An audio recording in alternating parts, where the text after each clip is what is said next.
Hey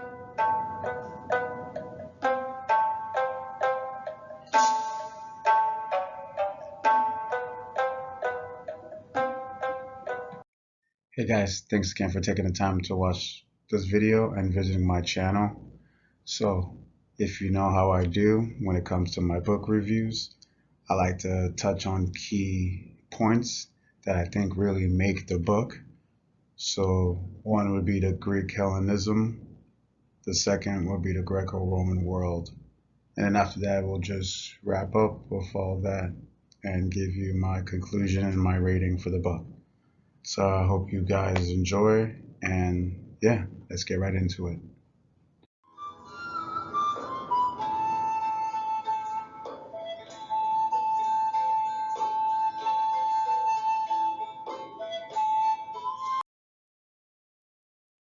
Now, to start off, we can't even go anywhere unless we take a deep dive into Greek Hellenization and how it played a real big role when it came to the New Testament and the views of the Romans. So let's get into it. When it comes to the study of Hellenization, a lot of scholars and people want to point back when it goes to Alexandria the Great and his conquest through the Mediterranean all the way down to Egypt. But for me, to be honest with you guys, I want to take it a little bit further back because from my research, from what it shows that all this Greek Hellenization started way before his conquest. And what I mean by Hellenization, I mean the doctrine and their ideas when it comes to philosophy, their rights with different gods, because there were different ones. For instance, Serapis, Diodorus, uh, Aphrodite, a famous one, of course. But it came to their movement of different ideologies when it comes to philosophy, even to astrology, because not a lot of remember Plato was around this time, just died. I want to say a couple of years before Alexandria died. So a lot of Greek philosophy is embedded in Greek Hellenization. And it even goes way into the time of Constantine, the first Christian empire. Yeah, this is news to a lot of people, but if you just do like, I'm not gonna lie to you guys, like bare minimum research, you'll see that Constantine was actually pagan before he converted into Christianity on his deathbed. Just look it up. So, and was polytheistic, and that is the belief in multiple gods. So, just wanted to point that out there. So, yeah, want to show you guys this slide right here pertaining to Hellenization. So it says here, nature and its significance. The historical Hellenistic age is defined as the period from the death of the Greco-Macedonian conqueror Alexander the Great, 323 BC, to the conquest of Egypt by Rome in 30 BC. Just want to show you how far that Hellenization reached through time, through the conquest of Alexandria and the spoils that went through the wars of the Diadochi. If you know history, you know history. But just a quick reference, Diadochi Wars was Alexander's successors trying to divide the land and who should conquer who. So if you guys are interested in that, I would advise you to look into that. But yeah, let's continue. But the influence of the Hellenistic religions extended to the time of Constantine, the first Christian Roman emperor, AD 337. Another perfect example of how far Hellenization reached and influenced certain people. Because if you know about Constantine, the first Christian Roman Empire, he was pagan before he converted in his deathbed and was a polytheistic. Yes, he believed in many gods, but the first and true, I would say, god that was worshipped in there, and you should look it up, was Sol Invictus. And if you look that up, that's really interesting. But to continue, the empire of Alexander and his successor created a great world community, which, whether in Macedonia, Greco-Roman, or its later Christian form, yes, Hellenization, had a big influence in the New Testament, as you'll see, established a cultural unity that was destined to be broken only 1,000 years later with the advent of Muslim imperialism beginning in 7th century AD. So now, just to give all you guys some context and to show you the spread of Hellenization by the Greeks and how the wars of the Diadochi helped spread it, I want to show you this map. And this is around 301 BC. But as you can see, that, man, the empires and the successors from Alexander have spread their kingdoms so far out through Mesopotamia, and all the way down to Tyrus, Gaza, and even to Greek, where they conquered the Persians that conquered the Egyptians. Well, let's just say through research, I feel like the Persians pretty much gave the Greeks the keys to the kingdom in Egypt on like a silver platter, due to the Greeks pretty much winning their way down into Egypt and getting there, not even have to fight, but the Persians just giving it to them, which is suspicious as it is. But I just want to give you some context of how Hellenization was spreading through the inhabitants that were there, the indigenous people that were conquered, because we all know what happens when it comes to conquest, right? But just look at all this area. This is conquest people. It ain't no just coming down to your valley, to your civilization, and coming shaking hands. No, sometimes people were forced to get down with this new way of thinking, new way of life, or you're gone. Dead, just destroyed. Pretty much sometimes out of the history books. But just wanted to show you guys that this wasn't no daisy walk in the park. It took years and years and conquering people, indigenous people to these lands, and enforcing their might upon people through Greek Hellenization. So just wanted to point that out.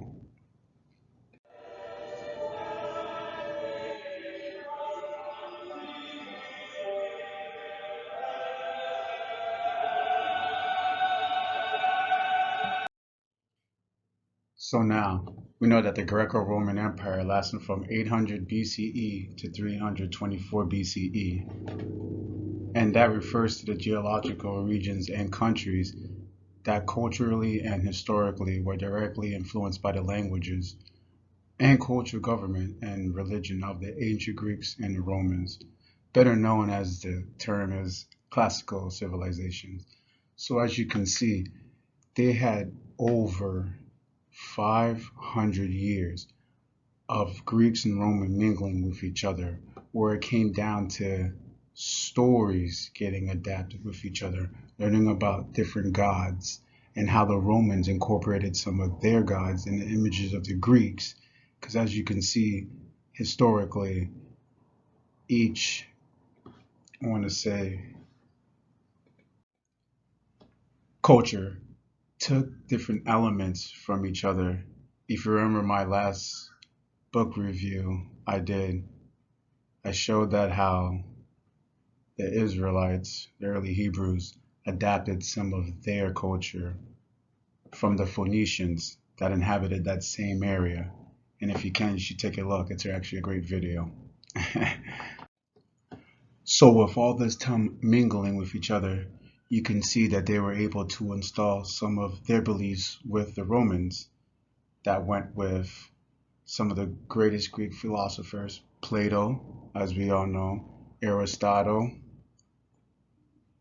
Herodotus, for example, all played a part and left remnants for the Roman culture to install into their ranks. And to anybody that may not know, the Old Testament of the Bible was written in bits and pieces of Hebrew, but it was mainly in Greek. And the New Testament was originally written in Koine Greek. The Greek language, however, has several different dialects or denominations. This required several different translations done by several different individuals or groups of people. So you can see how the Greeks going into the New Testament played a big role, how everybody around here spoke and wrote in a different dialect of Greek, as you'll see here. As we see here with the Greco-Roman world, we'll get into a little bit more context. Right here it shows highlighted already. That process was aided by the universal adoption of Greek as the language of intellectual culture and commerce in Eastern Mediterranean Sea, and Latin as the language of public administration and the forensic advocacy, especially in Western Mediterranean. So as you see here, Rome and Greek pretty much made it by, I don't want to say law, but established that the Greek language was universal, that they both cultures read and spoke in certain different dialects of Greek. Greek and Latin were never the native languages of many or most of the Ural peasants who formed the great majority of the Roman Empire's population. Now remember, there is different indigenous people that were around there too, and just happened to get conquered also. Don't forget about that part. But they became the languages of the urban and cosmopolitan elites and the empire's lingua franca, even if only as corrupt or multifarious dialects for those who lived within the large territories and populations outside the Macedonian settlements and the Roman colonies.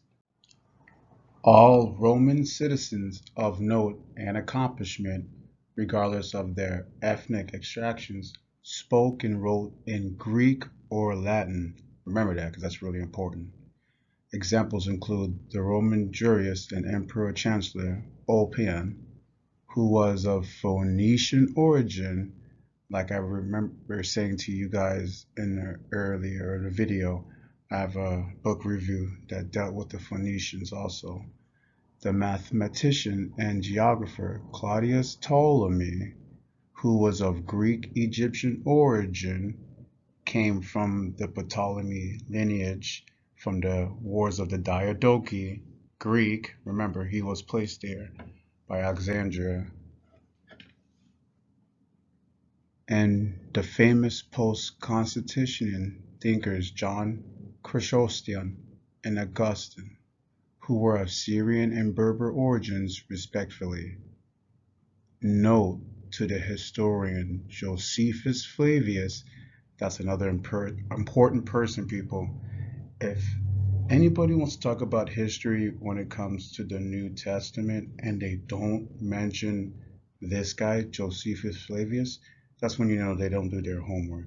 Because if they did do their homework, they would know that Josephus Flavius was notoriously known to document the time of the second siege of the Jewish temple in 70 AC by Titus of Rome. So make sure people put him in there because he's a real historian when it comes to that time. But also who was a Jewish origin but spoke and wrote in Greek. So he was able to translate, talk in Greek easy. It was like second nature to this guy who was a big advocate of the New Testament and what happened during the second siege. Don't forget, of the Jerusalem temple.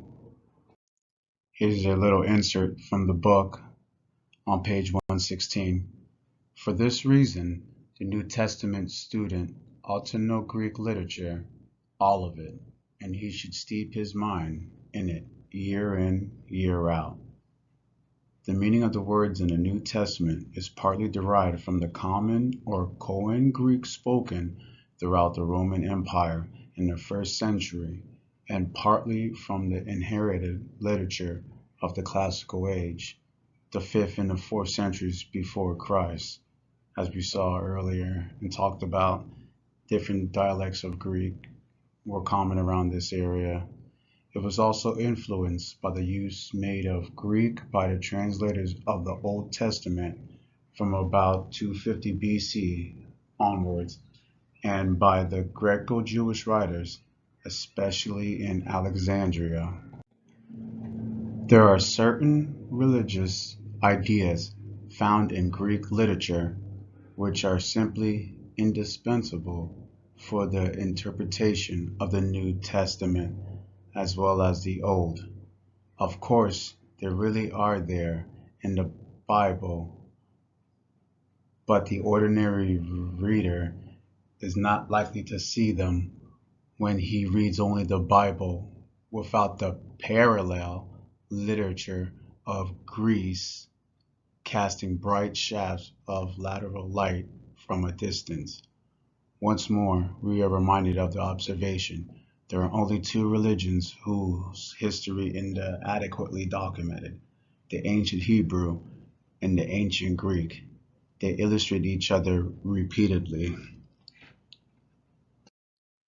And we made it.